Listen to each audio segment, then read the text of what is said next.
with tradition, we have an eclectic crowd of very ag-informed people here, and thank you all very much for coming and participating in OAFT's AGM, and this is my first AGM actually.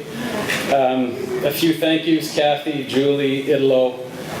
Thank you very much for organizing this. Wonderful job as usual. You've only done it about 24 times now or so, it should go smoothly. The board, we have 7 new, well, maybe not 7 new people on the board, but we had 7 positions change over today. And the membership, of course, thank you very much. OAFT and AAFC, 85% of the funding or so comes from those 2 entities, and thank you for continuing to have faith in the program that Gordon and the team at OAFT built over the years. I suppose, again, in keeping with tradition, we've got a lineup of speakers. 3 of them are clients of OAFT, and I've asked them to speak today on the theme of doing business abroad, targeting the emerging economy.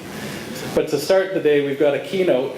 His name is Andrew Campbell. Andrew's a dairy farmer who became active on social media, but he had maybe an unexpected reaction from a different kind of crowd, and some of it was positive and some of it was media, but some of it was very negative, a very social crowd that was anti-modern ag, and the same kind of crowd who might be anti-GMO and anti-livestock and really I would say anti-science.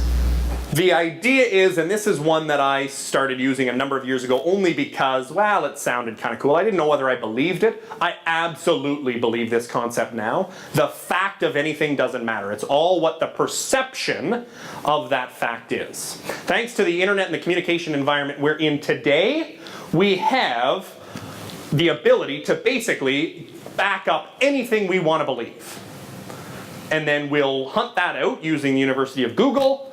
And once we find that, we'll say, you know what, yes, I knew that was true. I had a hunch, and now I read it on the internet.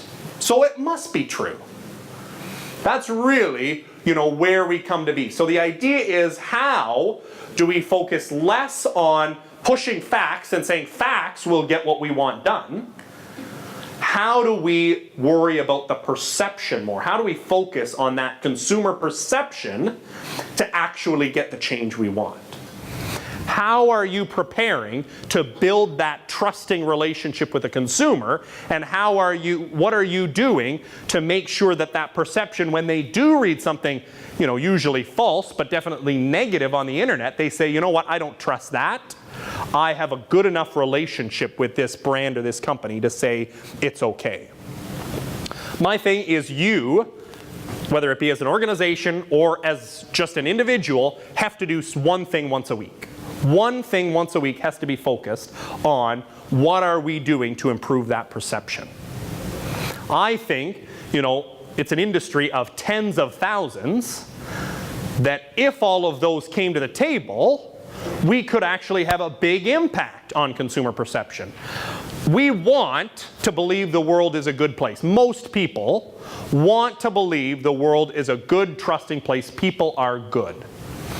The challenge, certainly from the ag and the food side, is that if all you ever hear is the negative, never hear the positive, never hear the good, even if you don't necessarily believe the negative, you're led down that path after a while. Because in ag and food, we just haven't come to the table before. We haven't come to the table to say, we want to be part of the conversation of your concerns. Whether they're legitimate concerns or not doesn't matter. They have the perception that it's a legitimate concern, so we have to worry about that perception. So what can you do on a regular basis, once a week, 5 minutes, if that's all you want, to go about and do that? I think, a big thing is we have networks of our own that maybe know very little about the ag industry. Can we use them? Can we, if you're on Facebook, just simply share something that somebody else produced? You don't even have to make it up. A group like Farm and Food Care, Ag More Than Ever, whatever the organization is, share that with your own network to say, I found this really interesting. You, my network that knows very little about ag, might find it interesting too. Those positive things get shared on average 4 to 6 times more than the negative things. The first one is from a lady named Carrie Izsak. She represents this company, Zootopia. Tom is Canning, it's actually called, near Leamington.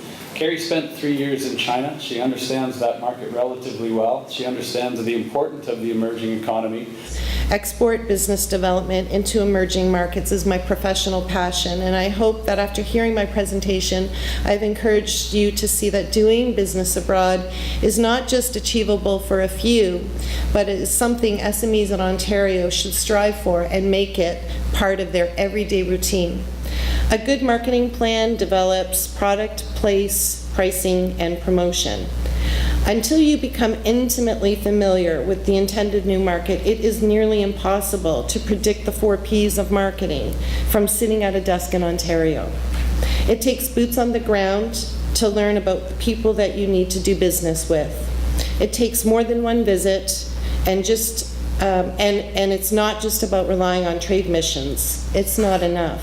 You have to dig deeper and deeper to know how well you fit into the marketplace. The second reason to invest in a marketing plan is that while you're entering the global arena, you are still running your business domestically. Without a well-thought-out plan and strategy, you risk losing the momentum required to push forward.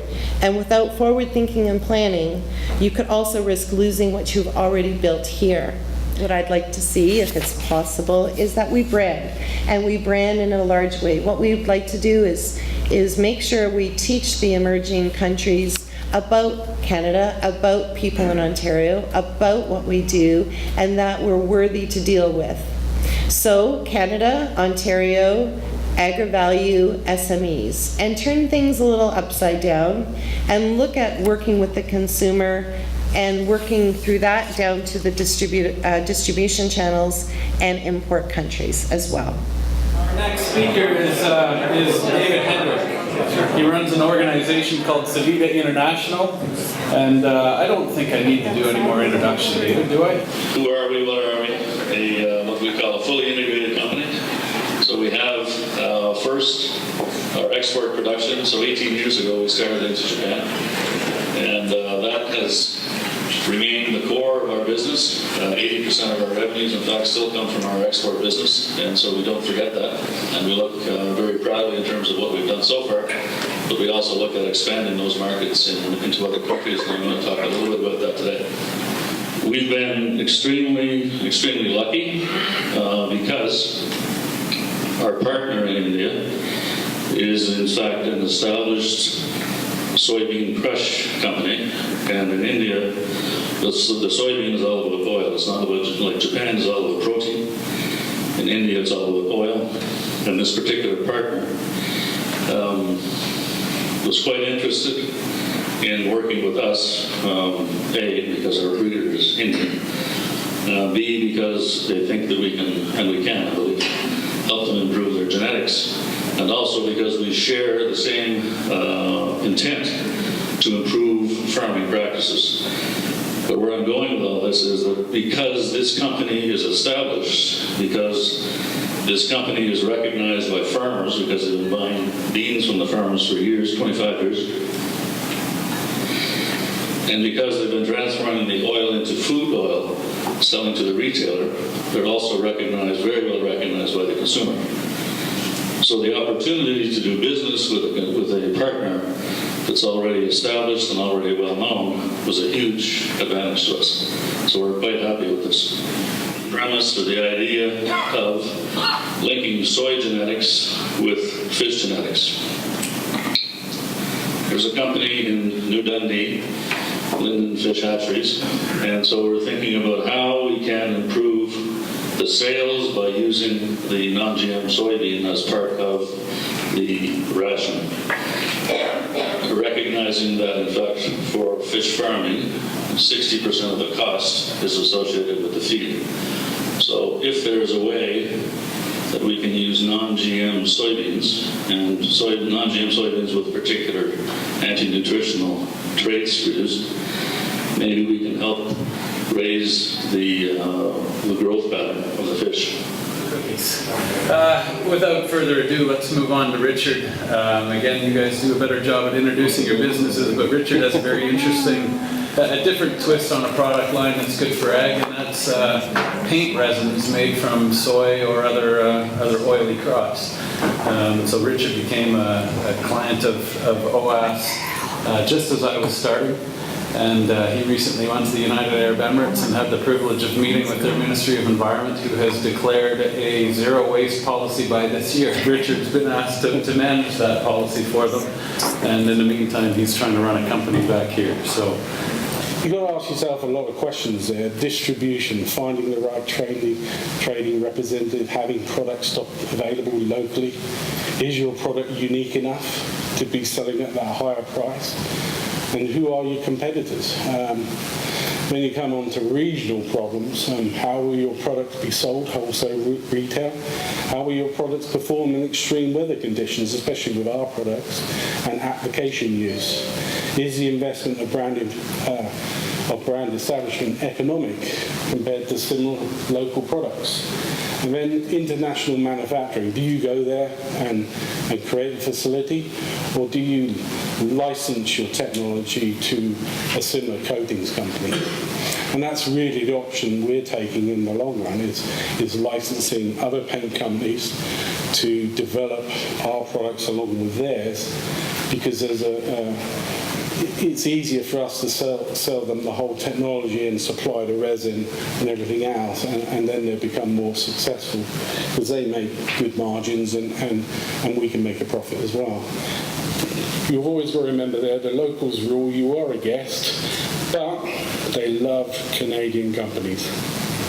They'll make a choice over a Canadian company anytime, even if the US are involved. So Canada has a great reputation in the Middle East, and it is a very big market. So we're talking about United Arab Emirates, but Saudi Arabia is opening up. It's a little bit more restrictive on their religious side and so on, but they're still developing their infrastructure and more for tourism, which is quite surprising, which opens up the markets to many different people who want to do business in the Middle East. And I must say that Ontario Trade Commission, a great organisation. They're based in Abu Dhabi, very influential with UAE government ministers, so they can actually make things happen a lot faster for you, and you can meet people quite quickly.